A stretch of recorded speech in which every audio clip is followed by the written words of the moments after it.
राधा स्वामी जी, आज की ये साखी सावन सिंह जी महाराज की है। एक भाई जी ने बड़े प्रेम से मुझे रिक्वेस्ट की थी कि बहन जी सावन सिंह महाराज जी की कोई साखी सुनाएं। तो आज की ये साखी सावन जी महाराज की है। ये उस टाइम की बात है जब सावन सिंह बाबा जी जगह जगह जाकर सत्संग किया करते थे और अपनी संगत से प्रेम किया करते थे और उनको संत मत का रास्ता दिखाते थे। जब वो शुरुआती दिनों में जम्मू सत्संग के लिए गए तो वहाँ पर उनका एक बहुत ही प्यारा शिष्य था, माला सिंह। बीबी लाजो अक्सर ही अपनी साखियों में बताया करती थी कि जो भाई माला सिंह थे उनका महाराज सावन जी के प्रति बहुत ही प्यार था। वो अपने गुरु के बहुत ही प्यारे शिष्य थे। जब महाराज सावन सिंह जी जम्मू पहुंचते हैं तो वो भाई माला जी से मिलते हैं। जब माला जी के घर पहुंचते हैं तो वहाँ क्या देखते हैं, उनको धन दौलत चाहे उनके पास नहीं था, लेकिन उनकी दिल की दौलत, दिल उनका बहुत बड़ा था।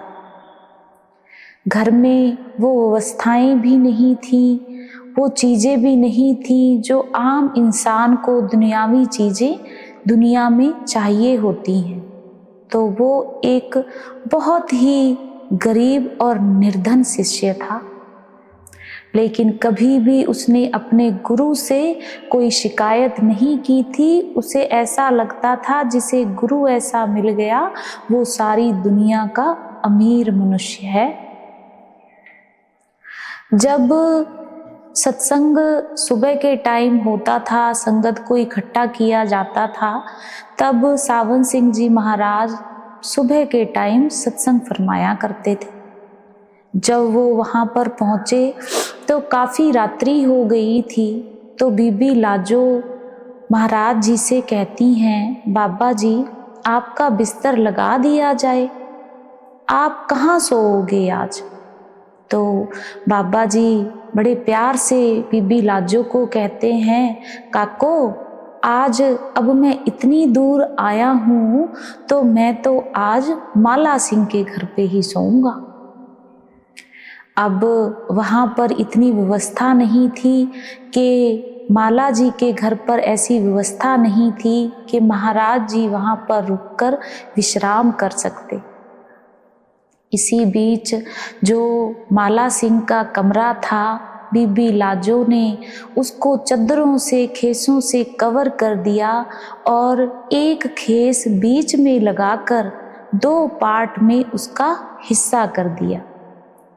बिस्तर लगाया, कुर्सी पर सरहाने रख दिए, टेबल पर चांदी के बर्तन निकाल कर सजा दिए और जो चद्दरों से कमरा सजाया था उसमें छेद करके रोशनदान भी बना दिया ताकि बाबा जी को हवा आती रहे, घुटन महसूस ना हो। एक तरफ बाबा जी के साथ जो ज्ञान सिंह जी और भी सेवादार गए हुए थे उनको लेटा दिया गया और एक तरफ बाबा सावन सिंह जी अपने मंजे पर लेटने चले गए। लेकिन वो जब कमरे के अंदर पैर रखते हैं तो वो कमरे को देखकर बड़े ही खुश होते हैं और मुस्कुराते हैं। कहते हैं कि बीबी लाजो तुमने तो मेरे कमरे को आलीशान महल बना दिया है। यहाँ पर सोने का जो आज मुझे नज़ारा उस मालिक ने देना है वो महलों से भी कम है। तो बीबी लाजो बड़ा मुस्कुराकर बाबा जी के सामने हाथ जोड़ लेती है। तब अब बाबा जी ने गुसल खाने भी जाना था, लेकिन जो भाई माला सिंह था उसके घर इस चीज की भी व्यवस्था नहीं थी। तो वो क्या करती है बीबी लाजो, जाकर देखती है तो जो भाई माला सिंह हैं उसने बड़े ही प्यार से कपास की लकड़ियों को खड़ा करके एक गुसलखाना तैयार कर दिया और उसके नीचे रेता बिछा दी ताकि महाराज जी को गुसलखाने जाने में भी कोई परेशानी ना हो। जब महाराज जी ने बीबी लाजो से बोला कि काको मुझे भी गुसलखाने जाना है, तब जब बीबी लाजो महाराज जी को गुसलखाने लेकर जाती हैं तो वहाँ महाराज जी देखकर मुस्कुराने लगते हैं, बोलते हैं आज तो माला सिंह ने मेरा दिल ही जीत लिया। माला सिंह ऐसी जगह पर रहते हैं फिर भी उन्होंने ऐसे ऐसे इंतजाम किए हैं जो कि बड़े आलीशान लग रहे हैं। ये बोलकर वो बीबी लाजो से बोलते हैं, लाजो जा माला सिंह को बुला कर ला। बीबी लाजो जाती है और भाई माला सिंह को बुला कर लाती है, कहती है भाई तुमको बाबा जी ने याद किया है और वो आपको बुला रहे हैं। भाई माला सिंह बड़े प्रसन्न होते हैं, मुस्कुराते हुए बाबा जी के पास जाकर हाथ जोड़कर सामने बैठ जाते हैं और कहते हैं बाबा जी शुक्र है तेरा, मेरी औकात तो एक कुत्ते के बराबर है लेकिन फिर भी आज आपने मुझे राजा बना दिया, जो आप मेरी कुटिया में रहकर मेरे पे इतना बड़ा एहसान कर दिया। तो बाबा जी मुस्कुराते हुए बोलते हैं भाई माला तू क्यों ऐसे बोलता है, तू तो दुनिया का सबसे अमीर मनुष्य है, मांग तुझे क्या चाहिए, किस चीज की दिक्कत है, तू इतना दुखी क्यों है।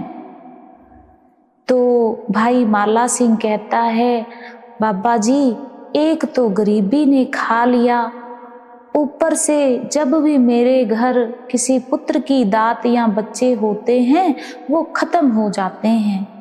एक पुत्री है उसकी उम्र अब शादी के योग्य हो गई है, वो बड़ी हो गई है। तो बाबा जी उसको कहते हैं बस माला इतनी सी बात, चल कोई बात नहीं, आने वाले टाइम में अब बाबा जी तुझे पुत्र की दात बख्श देंगे। तो वो इतने में जो बीबी लाजो है वो बड़ी धीरी सी आवाज में बोलती है ये तो बुढ़ा हो गया है बाबा जी, इसके क्या अब बच्चे होने हैं। तभी वो बाबा जी कहते हैं भाई माला सिंह से जाओ अपनी पुत्री और पत्नी को बुला कर लाओ। तो भाई माला सिंह कहते हैं बाबा जी मेरी पुत्री की उम्र शादी के योग्य हो गई है लेकिन कोई भी उसे अच्छा घर परिवार भी नहीं मिल रहा। तो बाबा जी उसको बोलते हैं माला सिंह चिंता ना कर, तेरी पुत्री की शादी हम करवाएंगे, या तो तू उनको डेरे ले आना वहाँ शादी कर लेंगे या फिर हम यहाँ पर आ जाएंगे यहाँ शादी करवा देंगे। तब माला सिंह बोलता है नहीं बाबा जी मैं ही डेरे आ जाऊंगा, वहीं ही कर लेंगे। तब बाबा जी बोलते हैं जैसी तेरी आज्ञा और जैसा तेरा तू कहे वैसा ही मान लेंगे। तब उसकी पत्नी और पुत्री वहां पर आते हैं। बाबा जी बड़े प्यार से पुत्री को 10 रुपए भेंट में देते हैं। माला सिंह बहुत खुश हो जाता है और बोलता है आज तो मेरी पुत्री के भाग खुल गए।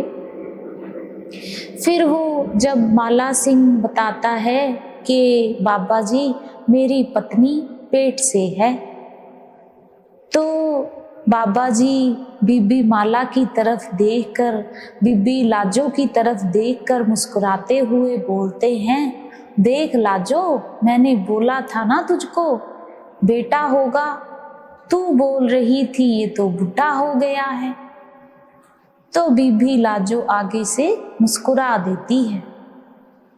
फिर वो बोलती है, फिर बाबा जी माला सिंह से बोलते हैं, कोई बात नहीं माला सिंह, बीबी लाजो को सब कुछ पता है, ये ही तुम्हें बताएंगी कि तुम्हें क्या करना है ताकि अब तुम्हारी किसी भी औलाद खत्म ना हो और मालिक तुझे पुत्र की दात बख्शे। बीबी लाजो बड़ी हैरान हो जाती है। वो सोचती है, ये बाबा जी ने क्या बोल दिया, मेरी तो शादी भी नहीं हुई और मेरे बच्चे भी नहीं हैं, बाबा जी मुझसे बोल रहे हैं बीबी लाजो बताएगी कि बच्चे कैसे जिंदा रहते हैं, ये कैसे हो सकता है। तो बीबी लाजो बोलती है बाबा जी से, महाराज जी ये आपने क्या बोला है, मुझे क्या पता बच्चे कैसे जिंदा रहते हैं, मुझे किसी चीज का कुछ नहीं पता है। तो महाराज जी आगे से बीबी लाजो को कहते हैं, काको ये तो अब तू ही जान, मुझे नहीं पता कि तूने कैसे करना है, पर अगर मैंने कुछ किया तो यहाँ पर तो सब लोगों ने बड़ा वो कर लेना है कि बाबा जी ने बोला था चमत्कार हो गया, उनके घर पुत्र हो गया।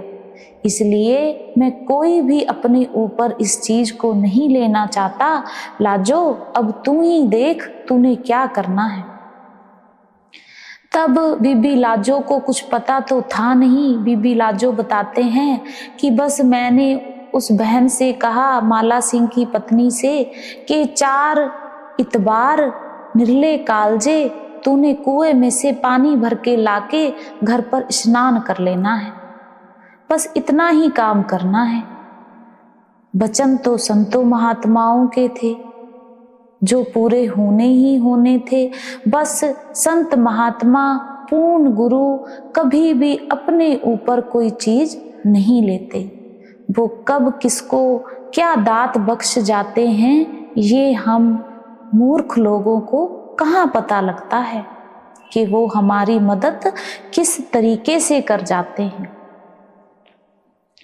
अब वो माला जी से आज्ञा लेते हैं और बोलते हैं, माला सिंह अब आज का सत्संग करना है, अब संगत इकट्ठी करो और सत्संग कर लें, ताकि सत्संग भी हो जाए और सारी संगत टाइम से अपने अपने घर भी पहुंच जाए। इस बीच संगत को इकट्ठा किया जाता है। बाबा जी बड़े प्यार से सारी संगत को सत्संग सुनाते हैं, मार्गदर्शन दिखाते हैं। संगत बहुत खुश होती है, ऐसे भजन सिमरन में मन लगाने योग्य होती है। तब बाबा जी अगले दिन नामदान की बख्शिश के लिए बोलते हैं। फिर बहुत सारे लोग उसमें से नामदान भी लेते हैं। अब बाबा जी बोलते हैं कि बीबी लाजो अब ना एक काम और रह गया है। जब वो लाजो के घर पर रुकते हैं जाकर, तो बीबी लाजो का घर भी बहुत छोटा था। वो लाजो बोलती है, बाबा जी मेरा घर तो इतनी नीचे है कि आपको सिर झुकाकर अंदर जाना पड़ेगा। तो बाबा जी बोलते हैं, कोई बात नहीं, आज तो सेवा तेरे लेखे है, पर एक काम अभी और रह गया है। जो तू रोटियां पकाएगी ना, उस रोटियों पर जो घी लगेगा वो माला सिंह की पत्नी के यहाँ से आना चाहिए। अब बीबी लाजो बोलती है, महाराज जी अब ये लेने के लिए मैं माला सिंह के घर पे जाऊं? तो बाबा जी बोलते हैं, हाँ जी अब आप घी लेकर आओ। तब जो लाजो बहन थी वो जाकर माला जी के घर पे उनकी पत्नी से कहती है कि कुछ घी चाहिए था। तो माला सिंह की जो पत्नी थी वो आंखों से आंसू बहाती है और साथ में कहती है, धन्य है वो मालिक धन्य है वो मालिक। मेरी भैंस को ब्याए हुए 4 महीने हो गए हैं, मैंने एक भी दिन उस डिब्बे में से घी नहीं निकाला। मैंने सोचा था मेरे गुरु आएंगे तो मैं उनको अपने हाथ से रोटियां चिपड़कर इस घी से खिलाऊंगी, तब तक मैं इस घी को हाथ भी नहीं लगाऊंगी। आज उस मालिक तो जानी जान है, उसको पता था कि मेरी बेटी ने घी रखा हुआ है और उन्होंने आपको भेज दिया। माला सिंह की पत्नी बड़े प्यार से बाबा जी के लिए घी बीबी लाजो को दे देती है और बीबी लाजो घी लेकर अपने घर जाकर बाबा जी के लिए फुलके बनाती है, क्योंकि बाबा जी कभी भी किसी के घर का कुछ नहीं खाते थे। वो सारा सामान अपना साथ में लेकर जाते थे और वही ही खाते थे। इस बीच अब उन्होंने संगत से बोला कि माला सिंह को बुलाओ, मुझे उनसे और भी बात करनी है। माला सिंह को बुलाया गया। माला सिंह के साथ बाबा जी पूरे गांव में घूमे। माला सिंह ने अपने खेत दिखाए और उस मालिक से अरदास की कि मालिका, यहाँ पर पानी नहीं है, नहर नहीं चलती है, जिसकी वजह से फसलें खराब हो जाती हैं। तो बाबा जी ने तब भी उसके सिर पर हाथ रखकर उसको तसल्ली दी और बोला, आने वाले समय में यहाँ पर नहरें भी निकलेंगी और पानी की व्यवस्था भी हो जाएगी और ये गांव बहुत ज़्यादा तरक्की भी करेगा।